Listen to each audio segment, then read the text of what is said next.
আলাইকুম, সবাই ভালো আছেন, ভালো থাকেন, সুস্থ থাকেন। আমার আজকে রেসিপি হলো মিষ্টি কুমড়া দিয়ে রুই মাছ দিয়ে রান্না করব। তা আমি মাছটা ভেজে নিচ্ছি। আমার মাছটা ভাজা লাল লাল হয়ে গিয়েছে।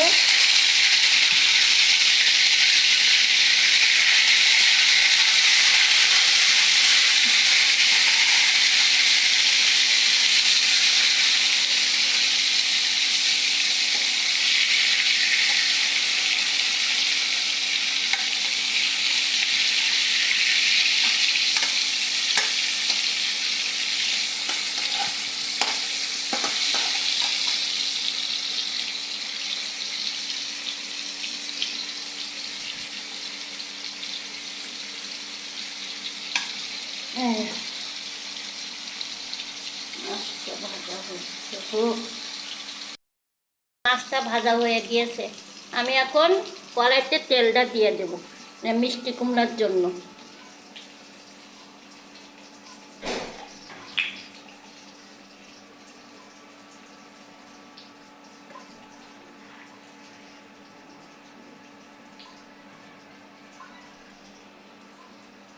পেঁয়াজ কুচি, কাঁচামরিচ কুচি দিয়ে দিলাম কড়াইতে।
হ্যালো গাইস, এই যে আমার পেঁয়াজটা হয়ে গিয়েছে, লাল লাল হয়ে গিয়েছে। এতে দেবো আদা রসুন।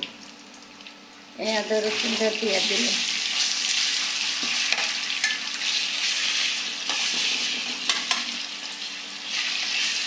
ভালো করে কষিয়ে নেব আদা রসুনটা, নাহলে মশলার কোনো গন্ধ থাকবে না। এবার দেবো হলুদ পরিমাণ মতো। হলুদ বেশি খাই না। স্বাদ মতো লবণ দিয়ে দেব। এই লবণটা দিয়ে দিলাম।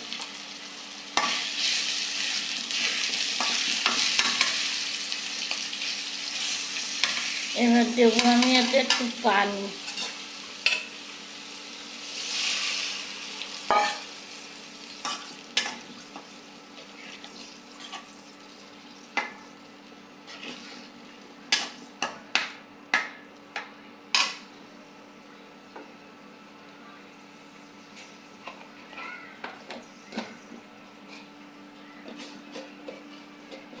মিষ্টি কুমড়া দিয়া রুই মাছ দিয়ে রান্না করব। মশলাটা কষুক।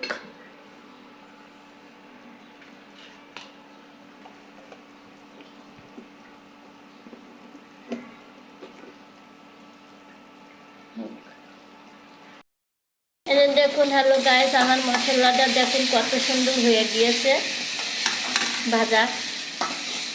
পানি দিছিলাম মশলার মধ্যে। এতে দেবো আমি মিষ্টি কুমড়া। মিষ্টি কুমড়াটা দিয়ে দিলাম। রুই মাছ দিয়ে রান্না করব। মিষ্টি কুমড়াটা আমি ভালো করে কষিয়ে নেব।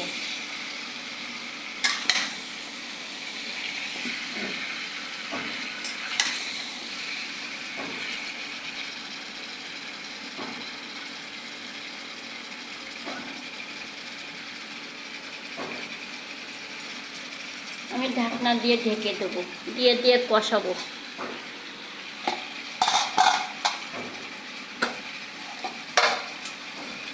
এই ঢাকনা দিয়ে ঢেকে দিলাম। মিষ্টি কুমড়াটা দেখুন কি সুন্দর করে কষিয়ে নিয়েছি।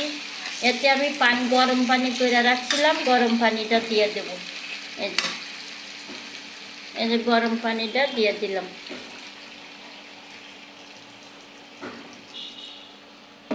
অল্প পানি দেব। মিষ্টি কুমড়া অর্ধেক সিদ্ধ হয়ে গিয়েছে কষানোর সাথে।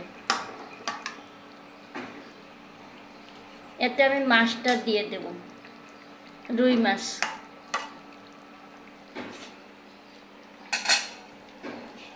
এই যে আমি মাছটা দিয়ে দিলাম, ভাজা রুই মাছ। মাছ আর তরকারি একসঙ্গে জাল হবে, তাহলে তরকারিটা মজা লাগবে।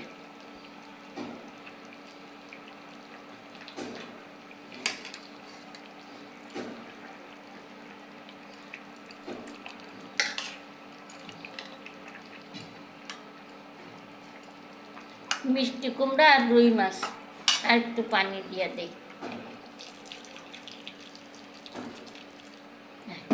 তরকারি মাছ একসঙ্গে সুন্দর করে জাল হবে, তাহলে তরকারিটা মজা লাগবে। মাছও মজবে, মাছও এর সাথে সিদ্ধ হবে তরকারির সঙ্গে, ভাজা মাছটা।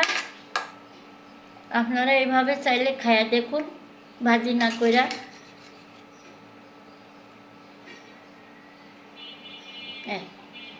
আমি যেভাবে রান্না করলাম, মিষ্টি কুমড়া দিয়া রুই মাছ দিয়া হালকা ঝোল রাখবো। এখন আমি ঢাকনা দিয়ে ঢেকে দেবো। যে আমার রুই মাছ আর মিষ্টি কুমড়া দেখুন হচ্ছে সুন্দর করে, আরও হবে, একবারে শুকাই ফেলাবো, তাহলে তরকারিটা মজা লাগবে। রুই মাছ দিয়া মিষ্টি কুমড়া দিয়ে আপনারা খান কিনা জানি না, আমি খাই। এইভাবে রান্না করে খেয়ে দেখতে পারুন কেমন লাগে। মশলাটা ভালো করে কষাই নিয়েছি, নিয়ে মিষ্টি কুমড়া কষাইছি, তারপরে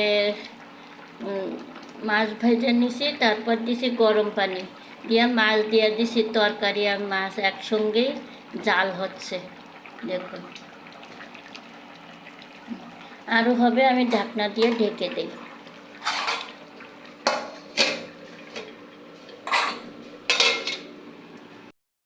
গাইস, এই যে দেখুন আমার এই মিষ্টি কুমড়াটা হয়ে গিয়েছে। আমি এতে ভাজা জিরার গুঁড়াটা দিয়ে দেব, বেশি ঝোল নাই। রুই মাছ দিয়া মিষ্টি কুমড়া, এই ভাজা জিরার গুঁড়াটা দিয়ে দিলাম। ভাজা জিরার গুঁড়াটা দিলে তরকারির একটা ঘেরান আসে, মজা লাগে খেতে।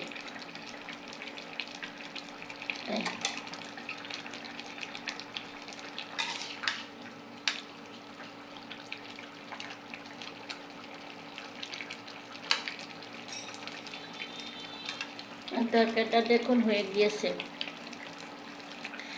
আমার রেসিপি যদি আপনাদের কাছে ভালো লেগে থাকে, আপনারা মিষ্টি কুমড়া দিয়ে এইভাবে একদিন খেয়ে দেখুন আমার কথা শুনে। তার যদি ভালো লেগে থাকে তা আমাকে একটা লাইক, কমেন্ট আর সাবস্ক্রাইব করে দিবেন। সবাই ভালো থাকেন, সুস্থ থাকেন। আমার রেসিপি এই পর্যন্ত শেষ। এই দেখুন মিষ্টি কুমড়া আর রুই মাছ খুব সুন্দর লাগবে। সবাই ভালো থাকেন, আল্লাহ হাফেজ।